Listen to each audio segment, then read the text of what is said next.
You know, sometimes when you're working on things, you get that gut feeling.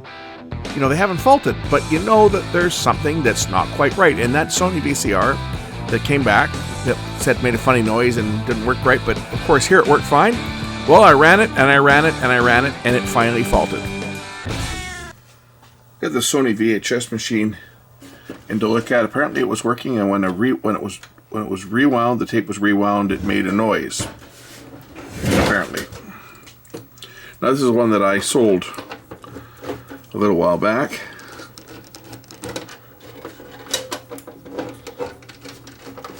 And it was working fine, but again, we've got equipment that's 20 plus years old, so anything can happen. Let's take a look inside.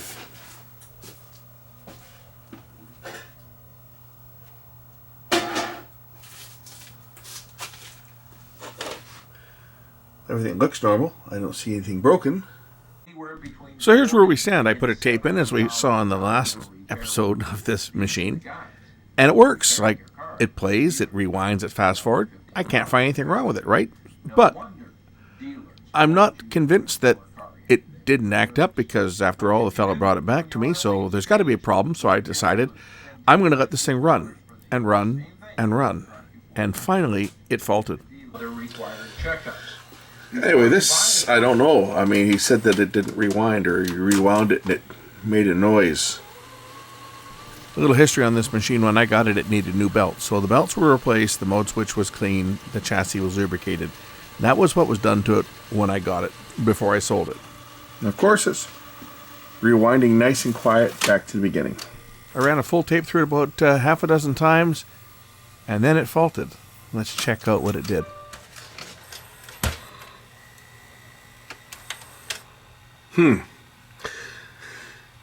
This is the machine that I tested last week. I haven't sent it back yet. I've been running it here, and this is a 3-hour tape, and I've run this tape through the machine probably 4 or 5 times, and it always rewinds back to the beginning. And this time it didn't rewind back to the beginning. So I went to start it. The take-up spool is not turning. What happens when I try to rewind it?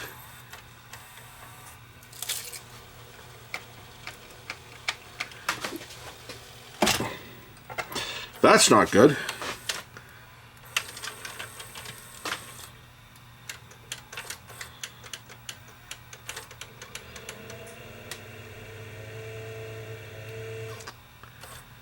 Something happened to this machine.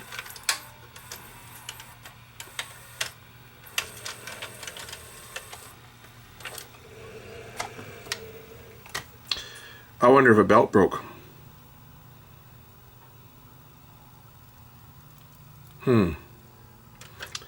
Almost looks like a belt or something broke in it.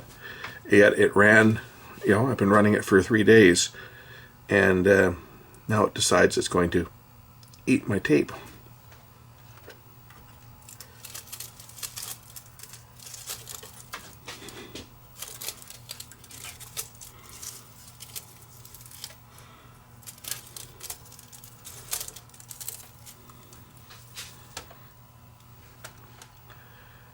Alright, now I gotta get this thing apart. If I pop the front off, what can I see?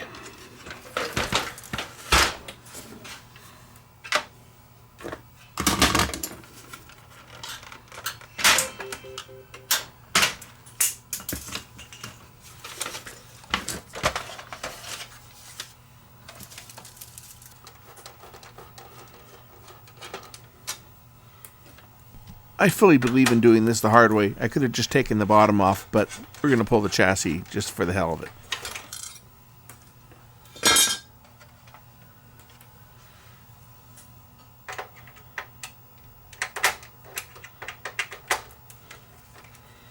Primarily just to show that there's only 6 screws that hold the chassis in on this. It just pops right out.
Yeah, okay. Oh, you know what? Here's what happened. The pulley fell off. Well, that would explain a lot. The pulley fell off of, the belt didn't break. The pulley came off of the capstan motor. That's probably when he said it made a funny noise. I bet you that's what it was. It was slipping. And then it didn't do it for me. And, well, now it's fallen off. We're going to have to glue this back on. But at least I can get the tape out now and wind it back in the shell. And hopefully there's not too much damage done to it. Okay, this is not so bad.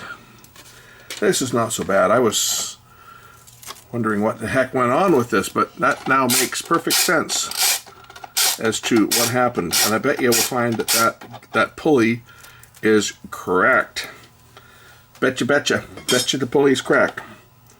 Gonna straighten out my tape here. Yes. Let's deal with this. And that's precisely what happened. There's a crack right there. So that came off. I don't know which way this goes down. Is it that way? It might be that way. I think it's that way. And then the belt goes on like that. Because this belt does everything, right? This belt turns the take up and supply, and also through the use of pulleys, it operates the load and unload. And I changed all the belts on this when I got it before I sold it. So these are all brand new belts. But what's happened is since then, this pulley has decided it wanted to crack. So we're going to load this up with some epoxy and glue this back on. And that should solve the problem. As you can see, the mechanism has been greased. I did that before. I did all that before I sold it. And that was not cracked. But it is now. But again, that's what happens with plastic. So I'm going to make some JB weld, and we're going to put it on here and put the pulley back on and put this back together. And that'll fix this one, and it'll make the guy that owns it happy that I was able to say, yeah, I did act up. Because when he brought it back, he said it made a noise, but it didn't eat his tape or anything. Well, the noise he heard was probably the slipping. And of course, it didn't do it for me. And it didn't do it when I tested it initially. It didn't do it. I've been running this thing for a couple days, just running that same tape. I took that new tape that I reshelled, and I took it in and I recorded it on. I recorded some scenery on here because it's a 180, so I recorded 3 hours on here, so I could just let it play at SP speed. And here it was, say for the past, what's today? Today's Saturday, and it was, I think it was Wednesday when I looked at this unit, or was it Tuesday? Anyway, it was last week, and I did this, and then I worked on his little DVD player. Did that Wednesday. I think they did the Bose on Thursday. And I put this back up, and I ran this Thursday night, and I ran it yesterday after work, ran that tape through a couple times, put it on again at midnight before going to bed, and it rewound, and I put it on this morning before going to work, and then when I got back, it had rewound, but it hadn't fully rewound. It rewound back to that point and stopped. Either that or it played to that point and stopped. But there was no tape eating. There was no tape eaten on the unit. And when I got back, I went to hit rewind, and I could just hear the motor spinning. I thought, what the heck? So that's when I grabbed the camera and turned the camera on again, and well, now we know why. So let me get some JB weld, and we'll secure that back down. And this was a real common problem. Not so much on these ones. We used to see this on Mitsubishi. The Mitsubishi machines used to break, and if I'm not mistaken, this is a Mitsubishi motor. Can we see? Oh yes, yeah, that's a Mitsubishi motor. You can tell. There's Mitsubishi's logo. These motors look identical to the ones in the Mitsubishi machines, the Mitsubishi VHS. Identical. And anyway, this mechanism may have even been made by Mitsubishi. No, this has got a Sony motor over here. But this capstan motor was definitely Mitsubishi. And they had all the same problem, and they would break. And it was such a big problem that Mitsubishi actually came up with a brass gear to put on an epoxy on. Once it's glued back on, it won't break again. And it won't crack because the glue will hold it. We're going to glue it all on the bottom here, and it will hold it, so it won't break again. So I'll mix up some epoxy. This is cold weld I'm using, but JB Weld is the same. This is just the generic version of JB Weld, so we'll put equal amounts of the resin and the hardener. Mix them thoroughly. I like this stuff because it's got metal in it. It's got metal particles in it. So get approximately the same amount there. Maybe a little bit more.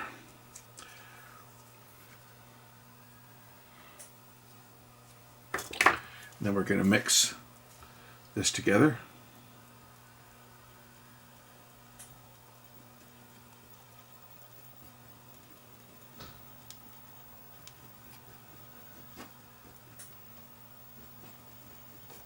So this is what's known as a binary plastic epoxy. You mix the two agents together. It starts a chemical reaction, so it'll start to get warm as it starts to set up. This stuff sets up relatively quick. We're going to just put a coating around here.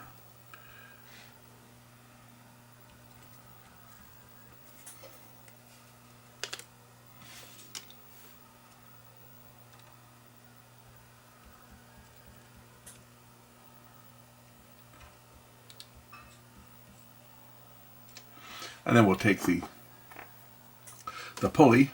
Actually, probably put some down in here as well, just to make sure that I get the groove completely full.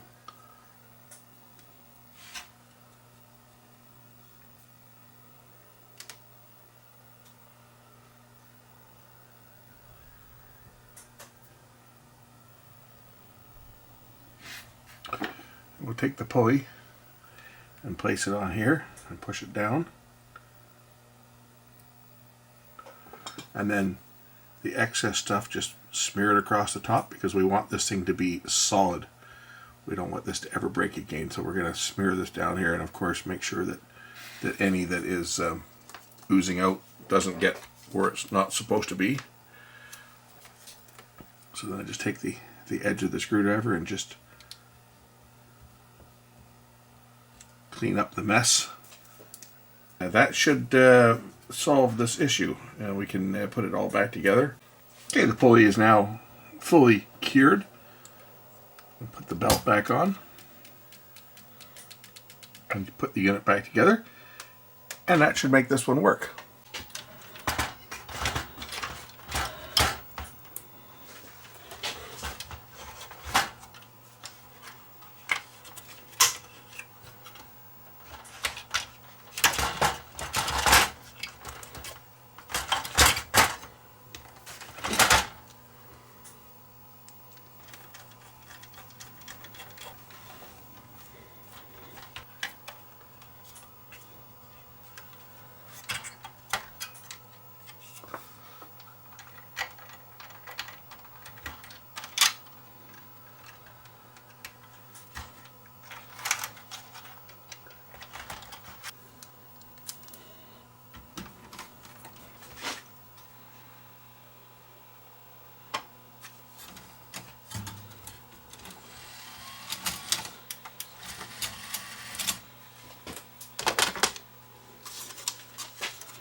Oops, I guess I have to take that section of tape out. There must be some grease or something on there, and it just caught. Damn it. Okay, I guess I'll have to cut out that section of tape and splice it, or cut that tape off and just throw the beginning of it away.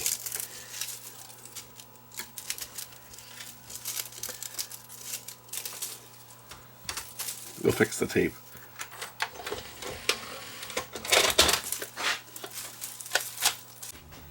Repaired the tape. It's now a little bit shorter than it was. I guess what happened on here is when it chewed up the tape, it got some grease on it from the mechanism, and then it stuck. So we give the machine a cleaning. So the tape's now been shortened. I cut off the bad section.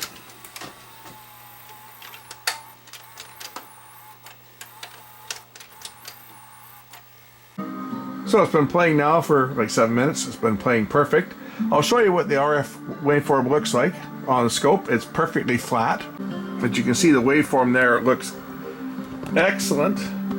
If I switch the auto tracking off, and I got the remote for it here. Auto tracking is off, and now I can roll the tracking. I'm right dead center in the middle, and you'll see that the tracking drops perfectly. And I go back to auto tracking. There you go. So, yeah, okay. So now, the pulley broke. That's what happened on this one. The pulley broke, and that caused these problems. Now, I pulled the chassis out on this to do it. On this model, you don't really need to pull the chassis to replace the belts or to fix that pulley, because on this particular model, you can actually just pull the bottom. The bottom will come off, and you have full access to it. Some of the decks have a circuit board below it, so you got to pull the chassis, like the R1000, and you have to pull the chassis. It's easy to pull the chassis though, as you saw. There's just these 2 screws here, the 2 on the side, the 2 in the back, and you undo the plugs, and the whole chassis lifts up. But this one, it could have been serviced just by pulling the bottom. Anyway, it's working now. I'm going to let it run now for a little while longer and just make sure that everything is good. But yeah, it's back up and running. Weird. But this is what can happen with plastic, right? Plastic parts can just break at any time. These are all getting very old, these machines. All these VCRs are long in the tooth. All right, the tape played all the way through. It's now a couple of hours later, and I let the tape play through. It's now rewinding. We're going to remove the tape, put it back in. I'm going to let it play some more before I send it back. But something to keep in mind, and people often forget this, the humble VCR was the most complex consumer electronic device ever invented. When you think about it, just think about it for a minute. You've got all these electromechanical parts that all have to work in harmony, and it doesn't take much. In this case, it was a cracked pulley that had been slipping, and finally it let go. But other things to take into consideration on these machines, and these are electromechanical marvels, is that, especially on this one here, is everything can cause problems, including the belts. On this particular machine, for example, you have to use the right size belts. If you use belts that are too loose, they're going to slip. Then you're not going to get your rewind, you're not going to get your fast forward, and so forth. If you use belts too tight, which may seem like it's not going to be a problem, but for example, the loading belt, for example, on this one, the one that goes to the loading motor, you wouldn't think that that would have much of an effect, but if you put in one that's a little bit too small, it won't work, it won't go into play properly. The brake or the clutch will not release, and you'll have too much torque on the take-up side, and that will cause excessive loading of the capstan motor, which can cause it to overheat and shut down. So if you've got a machine that you've changed belts on, for example, and it plays for part of a movie and then it stops, or it starts to go slow, well, you could have put in a capstan or a loading belt that was too tight. On these machines, that's critical. It's not critical on all of them, but on machines like this, that was a critical part. In fact, all the belts on this one are critical. You have to use ones that are the exact size. If you use ones that are too loose, it won't rewind, for example, or it won't fast forward. Usually it won't rewind because you need more torque for that. If you put in ones that are too tight, well, it'll probably work fine. You could end up with other problems, but the loading belt, the one that goes over here to the loading motor, that one's critical. If you put in one that's too loose, well, it won't thread. It'll just slip. If you put in one that's too tight, it'll seem to work, but on these machines, if you listen when you put it into play, you'll hear a second click. that click that you heard, which I don't have the bottom of it, so I can't show you it. But that click, that's actually the clutch releasing. And if the loading belt is not correct, it won't do that click. And you'll end up with too much torque. And too much torque could damage the tape too. But just wanted to point that out on these Sonys, that you got to use the right ones. Anyway, I played the tape through. I'm going to play it a couple more times before I send it out, but I think we're okay. It took a while. Like when I looked at it the other day, I put it up on the bench, and the fellow said, well, it played fine, but it was making strange noises on rewind. And I don't remember whether he said it didn't finish rewinding or something. Anyway, he said it was acting up. He wanted me to check it, so of course I plug it in, and the stupid thing works. Right? I clean it. I played the tape through a few times, and everything seemed to be fine. And then I figured, okay, I'll just let the thing run because it's going to sit here for a few days before he gets out to pick it up. I'll just let the thing run, and say I put the tape through probably half a dozen times, and last night it decided that it didn't want to play anymore, and it stopped. And then of course I ate the tape and damaged my tape, and pull it apart and find that the pulley had fallen apart on it. Fix that, and now everything looks to be good. So I'm just going to let it run now. I'm going to end the video now because there's nothing really to show you guys other than the fact that it is indeed working, and I can show you the picture, and it's looking great. Picture is perfectly stable.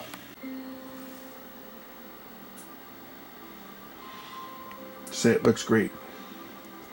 Maybe if I move it back and forth a bit, I won't get the copyright match from these guys. Yeah, there, that's better. Now they won't know what it is. Just zoom in on the tube. But yeah, this one's working great now. I'm going to end this one and say thanks for watching. And that was a strange one. Usually when that part breaks, they come in with it broken, and it won't work. But in this case, it worked for a while, and then it stopped. Anyway, we'll catch you in the next one. Bye.